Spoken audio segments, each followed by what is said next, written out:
Welcome, everybody, to another episode here on the Utah Street Banter Podcast. What do you have on this episode, Elijah? We're going to talk about news around the league and the College World Series. Elijah wants to really hit up the hot dog race and how important that is to Camden Yards. We're going to talk about how the Orioles starters have been looking legit the past few weeks. What three things can we think of that will fix the Baltimore Orioles of 2026? And how great Rico Garcia is, and how many former Orioles across the league are killing it. Here we go.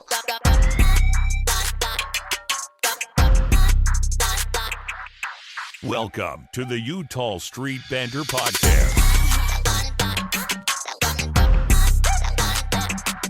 Welcome, everybody, to another episode here on the Utah Street Banter Podcast. I'm Cody. With me, like always, is Elisha. What's up, man? How are you? I'm doing good. I'm excited to talk about some more baseball. Yeah, we got a lot to talk about. We got college baseball. We got pro baseball. We got college softball. A lot going on. We got Little League. Ready? How's your team doing? At me. Yeah, No. I am 12. Yeah, I am 12. Yeah, exactly. I'm not playing Little League baseball, but shout out your daughter. She's T-ball stud. Today was a big day in the Jones household. Sydney, my daughter, came out, had two great hits in the outfield. Only got a single on both of them because you can only go one. They base. don't let you go up. Yeah. No, she learned it all from her big cousin. But I just don't. We won. We won the game. It was 35-36. It was 36-35. I know. You might think he's telling the truth slightly. It's not that, because they only play 2 innings and they only get 2 at bats each. So yeah, but we had it was more probably kids 18-18. We had more kids than that. No. Maybe. Yeah, it's 18. Yeah, you're probably right. Well, the only problem that I do have with her playing T-ball is that she's on the Phillies. She is. It's a rough time. Yeah. We're a divided house right now. Yeah. And but no, it's good. It's good. We're having a great time. We got some fun things to talk about today. So let's get to it. We have our This Week in Baseball, and I'm gonna start this week because this is my podcast. No, just kidding. But I want to talk about for a second college baseball, college softball. I got my Texas Longhorns hat on right here. It's my favorite college team because we are absolutely crushing it. The first one I want to talk about is the Texas Longhorns college softball. We're in the College World Series, waiting for currently we're waiting for the Texas Tech Alabama. So we're gonna play the Texas Tech or Alabama. I feel comfortable if we play Texas Tech. I'm nervous if we play Alabama. Only because anyway, it's just neat not to see like Oklahoma and all them in there like it usually is. So I'm excited. Like I said, I'm excited. There's been some big stories there. One girl getting hit over and over and over again. It's she's a basketball player's daughter too, right? Yeah, professional. So I mean, that's been all over. Yeah, who is it? Jason Williams. Yeah, because I believe her name's Mia Williams. Is it? Yeah, it's Mia Williams. Yeah. So she either she hits a home run every time I watch her, which is why they probably keep it. Yeah, I will say, because she respect. She's on Texas Tech and she used to play for Florida, and I saw the game against Florida. Yeah. It was crazy. I mean, when you're going into a game against a team you used to play for, that's the performance you want to have. You either get hit by a pitcher, hit a home run. That's pretty good. Yeah, absolutely. In college baseball, we're just getting to the College World Series part that everybody really wants to watch, the one in Omaha, and I'm pretty excited about that. Texas is there. Also, the big one that I'm excited for here is Troy hit I believe it was a grand slam against Florida to get there. They're gonna go and play Little Rock. So there's some fun teams here. Hopefully we can pull it off. College baseball is a little different in my opinion than college softball. College softball, it seems like 9 times out of 10 the best team wins. College baseball, it's baseball. It's really, I mean, you could easily have St. John's versus Little Rock. And you saw it was the very beginning of the tournament, UCLA got beat by Milwaukee. Yeah. It's like, you don't see that anywhere else. Yeah, for sure.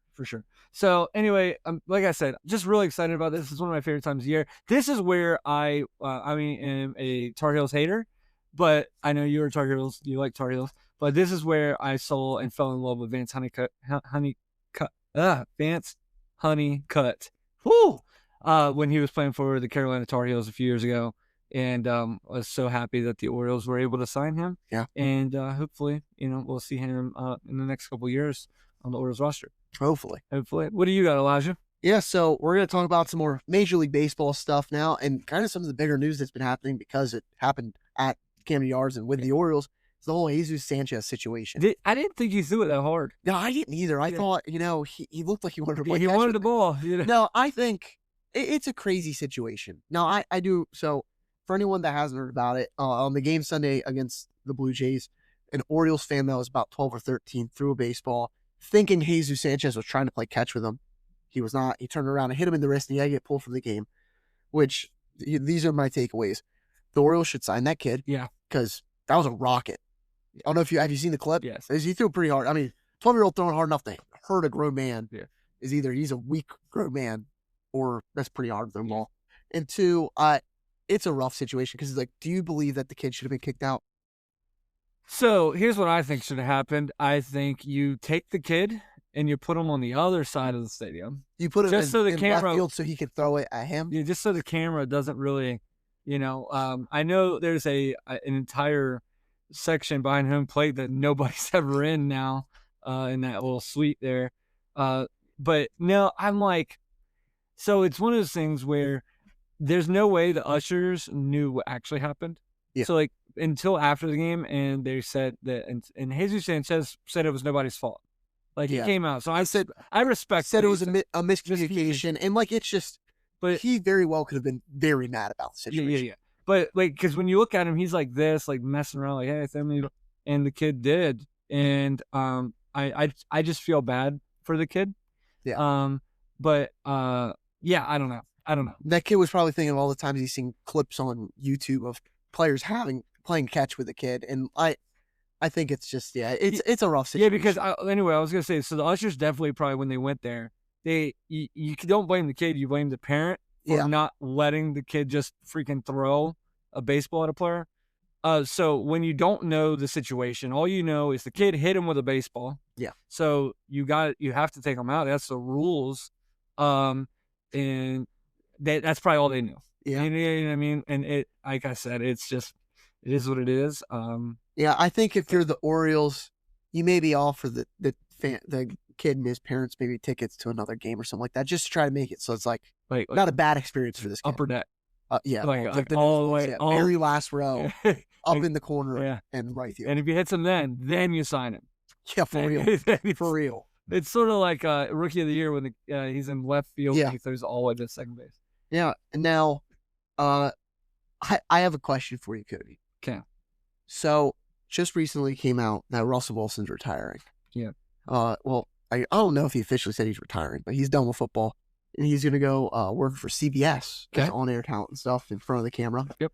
There was one person on the Orioles that you would want to see just be done with baseball and go do this. You'd either take this as someone you'd really like to listen to, sure, or just someone you just really want to stop playing baseball. Yeah. Keegan Aiken. See, I thought about that, but I don't know if I could deal with hearing him and seeing him that often. But you won't see him because he's only, he's. Could he just work a camera? How about radio? No, because color radio. Color radio. Like no, color commentary. Not like I didn't know. Is there black and white? No, yeah. Like color commentary. Like just you have the one guy that's doing play-by-play, and you hear him all the time. Yeah. And then you have the other guy that just buds in about like stats. No. What if we had Keegan Aiken be like the Gene Steratore of the Orioles? He's like the rules analysis. So it's like. See there, he was too late with the ABS challenge. Yeah, just that's like why 3 seconds. Just very quickly, twice a game. Yeah, and I would like him to be there and not on our team. I say Tyler O'Neill then. Yeah, I couldn't watch him. Like, he could just. What if we just moved him to the weight? Yeah, that's just his. Just like clean. He can do like you know how like with Peloton. You have like the camera and you can like you see so like well we can do that but like for weights and that's what we'll have to do. That's what I have to do. So and now moving on to a little bit not as fun question. So there's some new Wander Franco news that's come out. Wander Franco obviously he we talked about him last week. Did all terrible stuff with a 14-year-old girl that was dating her basically, which is very, very frowned upon, and was somehow not sent to jail. He was. Like, they said he was guilty of everything, but they said, nah, you don't need to go to jail, which I think's pretty ridiculous. But this has come out. I'm going to read you a quote. Okay. And I'll just tell you, this is a former baseball player that you very much know. He said this quote, and I want you to guess who said it. Okay. It's a sensitive situation, but I believe that everybody has a second chance. Talking about Wander Franco. Okay. But okay, is he an Orioles player? No. Oh. He's a Hall of Famer. Oh. You're not going to get it. It's too hard. It's Adrian Beltre. Oh, really? Adrian Beltre. Yes. This is after knowing that the panel held him criminally responsible for the abuse of a 14-year-old girl. You want to know who else is offering support to Franco? Pedro Martinez, saying that he hopes Wander gets another opportunity to play in the MLB. It's weird. There's an American guy that had an issue, and nobody really had his back. Also, this is he didn't do anything, and he didn't date a 14-year-old girl, and he didn't do anything. Well, I'm going to be honest. I think there's no. I mean, the law. Well, the law. Okay, if we're looking at it from the law standpoint, he's also guilty, but not guilty, I guess. I mean, no, he's guilty. But yeah, no, this is not us defending Wander Franco. No, I'm not defending anybody. No. I just think it's absurd. Yeah, crazy. That anyone would come out and say anything, saying that you think someone that did what Wander Franco did, should still play baseball. Yeah. It's a sensitive subject. I just think baseball is a game that it's a privilege to play. Yeah. And if it's not like you're a firefighter where we have to have this person do this job. Yeah. Right? We do not need Wander Franco to play. Like, there's plenty of other people like to fill a spot. It's a privilege. You screwed up. You can still do whatever you want in life. With baseball, you can coach probably somewhere. I disagree. No. Listen. Okay. So he can coach a little league team. That's what I saw where you were going with that. I don't think he should do that. Okay. A boys little league team. I think he should stay away from children in general. Yeah. You're probably. Yeah. Okay. Can he? He can coach the jail baseball team, the prison league team. Yeah, but he's not in jail. Well, he doesn't need to be in jail to coach it, I guess. Okay. He's outreach. Yeah, I don't know. I think he needs to just keep his mouth shut and stay wherever he is for the rest of his life. Yeah, which probably is not going to happen. He's probably going to play in like an independent league somewhere. Probably. So it's ridiculous. I saw that and I couldn't believe that because I was a fan of Adrian Beltre. Yeah. And Pedro Martinez, but that's pretty wild to come out and support that. Yeah, crazy. I don't know. But okay, moving on. It's a very big change of pace here. We're going to talk about the hot dog race. Yeah, the Baltimore Orioles hot dog race. Yeah, I mean, Elijah knows better than anybody that there's stats for everything. There sure is. And what's the stats you got here? Yeah, so currently, this is the standings. In first place, it's Ketchup with 16 wins. Then it's Relish with 11. Mustard with 7. You might say, well, Mustard must suck. And you are wrong. If you're only listening, I'm pointing at the camera, pointing to you. If you think Mustard stinks, you are wrong. He is 7-0 in the past 7 games. I mean, and what does that equal? Like, wait, the Orioles are 5-2 when he wins. If you are the button pusher that decides who wins these. See, it's not a button pusher. No. They're people now. Not every time. He's won a couple. But if you're the button pusher, you're pushing the button every time.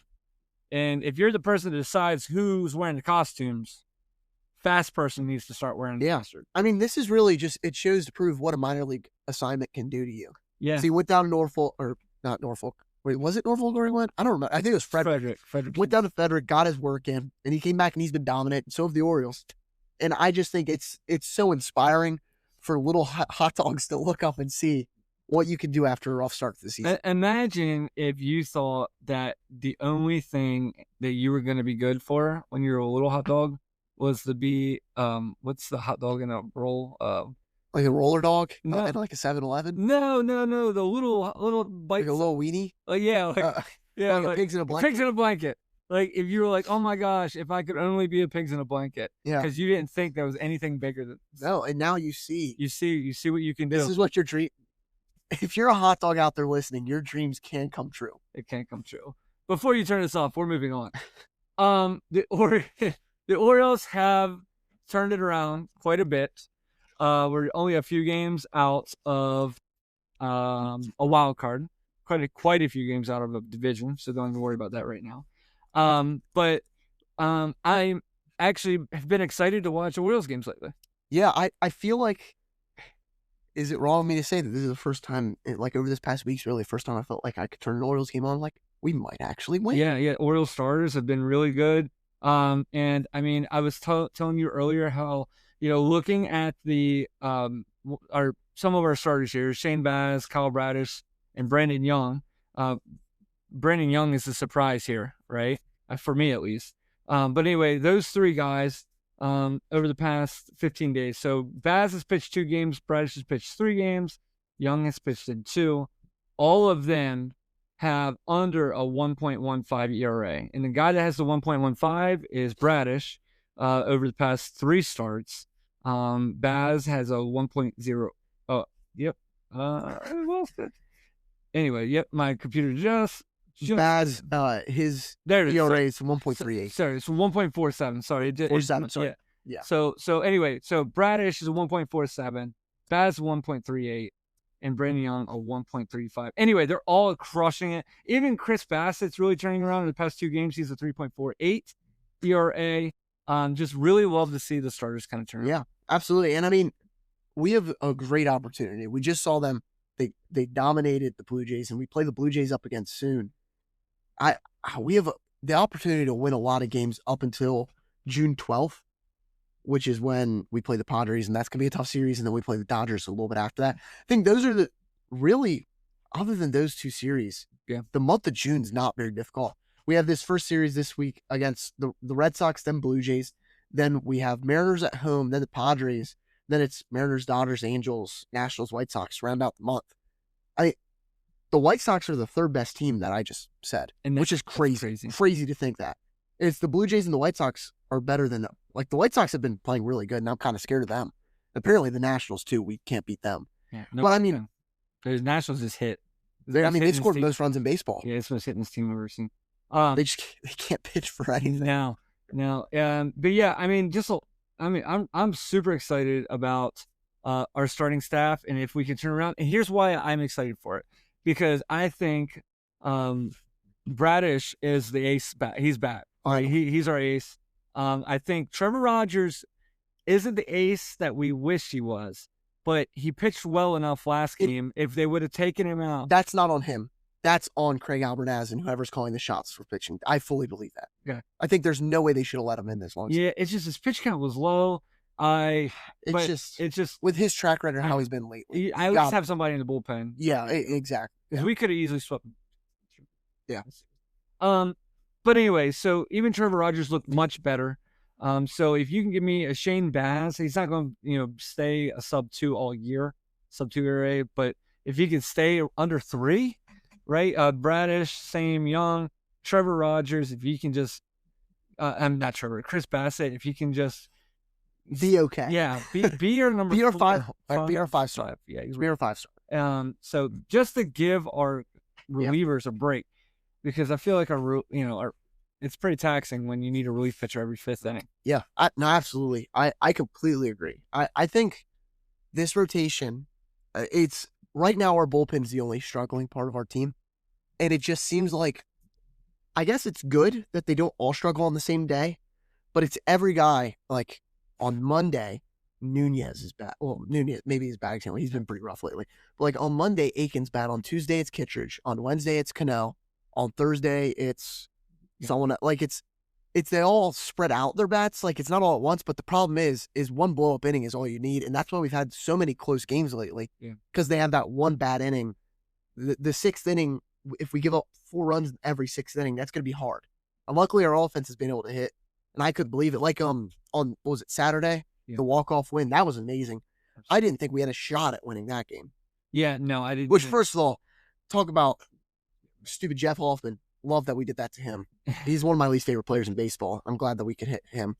It's just the most Orioles thing ever to walk in 2 runs in an inning. Yeah. It's just ironic because you said we were able to hit him because, last time he hit us and then we kind of come through. Yeah. But yeah, I mean, Jeff Hoffman forgot how to throw a strike. Yeah, so I'm not going to get upset out. That helped a lot, and then they brought in the other guy. Which it's kind of funny, though, because we started off the series against the Blue Jays on Thursday. That second run that the Blue Jays got, that was their winning run, was a walk. Yeah. It was Nunez walked a run in, and then we come back, and that's kind of what helped us win.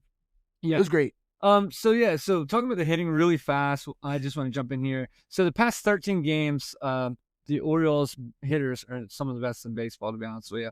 Pete Alonso is absolutely destroying the ball. He has 12 RBIs in the past 13 games, 3 home runs, batting a .314, absolutely crushing it. He's what we thought. Samuel Basallo is the best signing the Orioles have made in the past, I don't know, decade. So obviously we signed him to a contract extension, and he comes up. I think I said this last week. I feel like he comes up in every big spot. Every big spot he comes up, and it seems like he comes through quite often. The past 11, in the past 13 games, he's only played 11 of them, but he has 8 RBIs in those 11 games and 3 home runs. And when he hits a home run, he hits a home run. Yeah. So just absolutely crushes. Colton Cowser, I mean the Cowser is absolutely the Cowser. Yeah, the Cowser. It's crazy because I wrote him off. I did. Oh no, me too. Yeah, 3 home runs in the past 13 games, batting a .370. He's almost batting a .400 in 13 games. Yeah, strikeouts are way down, and even Gunners, creeping to closer to the 250. Jackson Holliday's back. Kobe Mayo's serviceable right now. He's not like an automatic out. Yeah, 273. Yeah, it's what you expect. Yeah. And I mean, if you look at it too, across the league, over the last 15 days, the Orioles have the 3rd most runs. They have the 7th best batting average, and they've hit the 5th most home runs. I mean, they're finally up there at the top of the league. Where really, if you looked at this offense at the beginning of the year, this is what you thought they were going to be able to do. Absolutely. I still would love to see Taylor Ward swing. Yeah, like starting. I mean, granted, he gets on base all the time, which is good. I just wish I would love for him and Jackson Holliday to be able to switch skill sets. And if Jackson Holliday could get on base, because he's fast enough to be able to walk this much and steal bases, because Ward's just not fast enough to steal. We need him to swing. Yeah, in the past 13 games, Ward has 9 walks. I mean, he's leading baseball in walks just about. Yeah. I think he's at the top, close to it. Crazy. So, Elijah, you have a question for us today, right? Yes. I was thinking, it was really, this started as an internal thought. Like, what if I could just go in, be the GM of the Orioles for a day? What can I really fix? And I know we've asked this question a couple different times throughout this podcast, but if we have a different set of lists, they all kind of revolve around the same thing. But I just asked, what are 3 things we could do to fix the Orioles? All right. I'll let you go through your 3 first, and then I'll go. You want me to go through? So my first one is Ryan Helsley. We need him back. Yeah. Ryan Helsley is injured, obviously, and it's just one of those things where it would be nice to have him back. He started to throw bullpens, and he's going to slowly ramp up the intensity throwing. But yeah, that whole elbow injury thing, really need him back, and I think that would really help set the tone for the bullpen and kind of create a better ecosystem, I'm going to call it, in the Baltimore Orioles bullpen. Okay. And then my second one is stop ever pitching Keegan Aiken. Like, don't pitch him in the minors. Don't pitch him in the majors. Don't pitch him. Don't pitch him. It's like the whole don't touch my drum set. Yeah. All right. Anyway, and the other one is, I think this has already been getting fixed. Mm-hmm. So the other one is Jackson Holliday. I literally just have Jackson Holliday on there because it's sort of the whole environmental aspect I was talking about, the bullpen. Just him coming back into our lineup and into our infield, you can kind of feel it just like settling things down. Yeah. Like, okay, the Orioles team is finally... There's not as much moving pieces. Yes, they were finally settling back down because if you go to an Orioles game, I'd love to hear from you if you go to a lot of Orioles games. It's crazy to watch them and not know who's going to play third base today, not who's going to play second, not have a clue who's in left or right. Yeah. Like, obviously we know the players, but you don't know who's going to be. You don't know what assortment and what variation it's going to. Really, the only thing you know is that you're going to have Pete Alonso at first and Gunnar Henderson at short. Because the best teams have foundation pieces, almost at every position. Sometimes you're corner outfielders, but mainly, we know. Yeah. But Jackson Holliday is just, he's going to come through. His batting already looks great. looks good. Obviously, his power's probably going to be down for the first half of his season, which is going to be a little past, probably at least till August. But just to have that threat in the lineup, that I was going to say experience, but it is. I mean, the experience that he can bring to the lineup. Yeah, absolutely. Now, my three are honestly, they're pretty minor changes that I feel like this first one I think is going to come within the week. Hopefully, could even come before this podcast gets out. I'm not sure. I think the Orioles should call up Heston Kjerstad. I can't imagine who they would send down that's in our lineup because we have such a amazing outfield. Every single person's amazing. And I'll get to the corresponding move that would come with that in a second. And then my next move would be bring up Cameron Weston. I just put that together, I think. What? Nothing. Keep going. No, you just see. I have 4 points on my list. He just realized what the because is. Elijah puts like it in code most of the time, so I can. Yeah, I don't need him to be following my thoughts all the way. I like him. I like to surprise him. Yeah, that's right. I think we should bring back up Cameron Weston. He did good in the 1 inning he pitched the other day, and I think we should keep him in the bullpen for now. That's a time being move. I say that mainly just because this next move, it's these 2 ones are temporary. And then I think we should send down Nunez. I think he's been struggling lately and just needs a reset. He looked really good at the beginning of the season and he's struggling. Send him to AAA, give him a couple weeks, and I think he'll be ready to go again. And then with that, I say either bring up Trey Gibson. And the reason I'm scared to do that is because with the way the rotation's clicking, I wouldn't want to move to a 6-man rotation quite yet. I'm giving Trevor Rogers has about 2 more starts. If he struggles bad, he's either getting or figuring something, either move him to the bullpen for a second or something needs to change. Or Jose Espada's done not too bad in the minors. I think we could bring him up and he could fill a spot for a couple of days. And this goes in with your point. We're just trying to survive till Helsley's back. Yeah. Yep. That's really, once Helsley's back, I think if you send Nunez down and you bring up, say you send Nunez down, bring up Weston, then bring in someone else and get rid of Keegan Aiken's going to be the move that I say. And then you send down either Weston or a spot or someone else, whenever Helsley's there, a bullpen looks good. And now the 2 names that are leaving this team, basically, other than Nunez, he's going to AAA. We're keeping him. I'm going to take Keegan Aiken, who I said's getting kicked out. And I'm going to take Tyler O'Neill. He's who we're getting rid of, Heston Kjerstad too. And so, and then we're going to send them down. They're going to go on a trip down to Houston. And if anyone's familiar with Houston, the Astros, the whole reason for their name Houston, we have a problem. Is because of this space, all the space stuff with NASA being there. And I have one of my friends, she's actually interning for NASA this year. So you have connections. I have connections, and we're going to get a rocket. It doesn't have to be a good one. Oh my God. Very bad. And we're just going to send it on a course, give them enough food to last their lifetime. And we're just going to keep going out. We're going to put Keegan Aiken, we're going to put Tyler O'Neill on this spaceship. And we're just going to send them as far away as possible. Yeah, I originally I just put rocket to the moon on my notes, and that's why Cody he pieced it together. The moon was just moon's too close. It's not far enough. We're just going to shoot them as far as possible. Yeah, it's just It's mainly Keegan Aiken and Tyler O'Neill. They're the main problems with this team. And my problem with Keegan Aiken too is we say, you know what? Maybe I'm being too harsh on Aiken because over the past 15 days or so, he's not been all. He's got a 3.180 ERA. I know, but so how about this? The runs and the worst. This is what we'll do. What if we take Keegan Aiken and Tyler Wells, and we have them play rock paper scissors, and whoever loses goes on the rocket? Okay. Does that work, guys? Yeah. All right. Maybe. Oh no, because they both stink. Yeah. And you know what's funny is talking about relief pitchers especially is it's just so funny how in the past few seasons the Orioles had a really good bullpen. Mm-hmm. And you know what happened in that really good bullpen? Elias traded them during the offseason.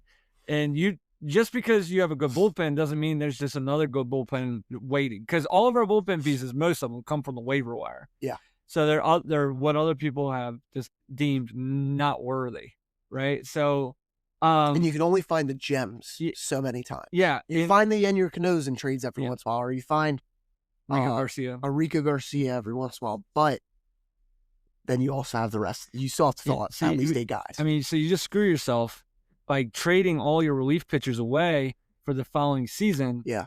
When boy, wouldn't it be nice to have Yeah, and I mean, speaking of Rico Garcia, if we look at his stats, like I said, he's been good. He's 5th in reliever ERA and 2nd in WHIP entering the month of June. But you want to know who else has been at the top of leaderboards for relievers? Gregory Soto. He's 8th in WHIP. On our team last year. Brian Baker's 3rd in saves. He was on our team last year. Anthony Dominguez is 9th in saves. He was on our team last year. And then the last former Orioles, Tanner Scott, he's 5th in WHIP. He was on our team like 10 years ago. It was like 6. So was it? It It feels like it was 7. It's been a while. But it's ridiculous that all these guys, and really you say, okay, Soto, Dominguez, they were free agents this year anyway. We probably wouldn't have signed them because we don't sign it. Brian Baker, granted, I thought last year we made a decent deal for him, but he had so much control left at the same time. It's a rough one. And now we're stuck in this bullpen spot where if you look at the best relievers in baseball, a lot of them aren't going to get traded because they're on contending teams. Yeah. Yeah. And the problem is, too, with the way baseball is, all but the Rockies are contenders this year. Yeah, I say to really build up our relief pitching staff, or not our pitching staff, is we have Tyler Wells, Keegan Aiken, and Tyler O'Neill. We call the Tigers up, and we're like, hey, we know you don't want Skubal anymore, but we'll give you an outfielder and 2 stud relief pitchers. I mean, the strongest outfielder in Major League Baseball. Yeah. We'll give you the strongest outfielder. He can lift the car that's in center. But don't, because he'll get hurt. But he looks the strongest. Yeah. And then 2 relief pitchers. So that way, when you bring up another pitcher, you have, like, basically, it says Tarek Skubal, we give you 2 relief pitchers. Those 2 will make through the game. Yeah. So I know you have Tarek Skubal, and then we'll take him off your hands. Well, I don't know if you've seen, too, Tarek Skubal. There's a video that came out, and he looked a little chubby, I guess people were saying. I think he's too overweight. Did nobody watch, what's the Yankees pitcher? Pitch for the Rays. Man. Man. I can't remember. I know. Was he overweight? Yeah. Jabba Chamberlain? That's all he was overweight and he pitched for the Yankees. Yeah, that's terrible. How long did he won a pitch? Cy Young? Won a Cy Young? Yeah, he won. Won a Cy Young with the I think he's a Hall of Famer, right? CC Sabathia. CC Sabathia. You ever seen him? Some man wore a 6X shirt. He did wear a very big jersey. Yeah. CC Sabathia also never pitched for the Rays. Oh no, he didn't. Why did I say that? I think that's what threw me off. My bad. I don't know why I said the Rays. My fault. Yeah. But no, I mean, I'll take the overweight Tarek Skubal. Yeah. If they don't want him. Yeah, I mean, they have. Yeah, I don't know. Maybe they're just good cooks because I see Framber is a little big too. So I don't know. I think honestly though, I know you're joking about Skubal. We'll never end up with him. No. But if you look, they have like Kyle Finnegan and they have a couple. Is it Vest? Yeah, Will Vest. Both of those, I'd be fine with them on the team. And I think you look at it this way. Helsley, he'll be back hopefully within maybe a month or maybe a couple weeks, maybe a month. Yeah. We'll have to see. 3 to 4 weeks. But you also look at it this way. Dean Kramer's hurt. He'll be out for a lot of the season, but he might be ready by, say, September. Yaromir Horado maybe by September. Kate Povich is going to be healthy eventually. And this is also what I'm trying to think and hope for, is that right now, we have an injured mountain, literally the mountain.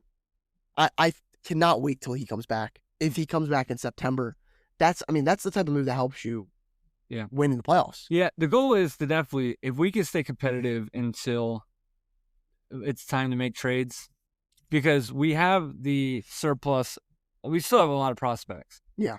Can we get a package to come help us rather than sell off everybody?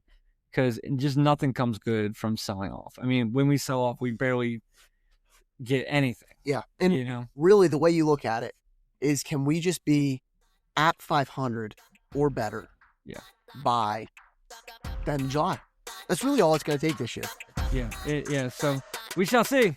We shall see. Well, good news, guys, is every time at the end of the episode, I hope that, we will have good news to talk about. The next episode we did this week. So a lot better. Yeah, a lot better. So hopefully next week when you join us here on the Utah Street Banter podcast, you can hear more good news about how the Orioles are doing. Remember to stay tuned with all updates with our website here at UtahStreetBanter.com. Also, remember we are on Facebook, X, TikTok, Instagram, all the good stuff. And if you're watching us, you're on YouTube. which please subscribe and give us a like, as that always helps us out. And if you're listening to us, you're probably listening to us on Apple Podcasts and Spotify. Please make sure you subscribe to our channel. That way you know when we put out new content. We try to make sure we do it close to the same day every week. But yeah, thank you guys so much for joining us on another episode of Utah Street Banter. See you guys.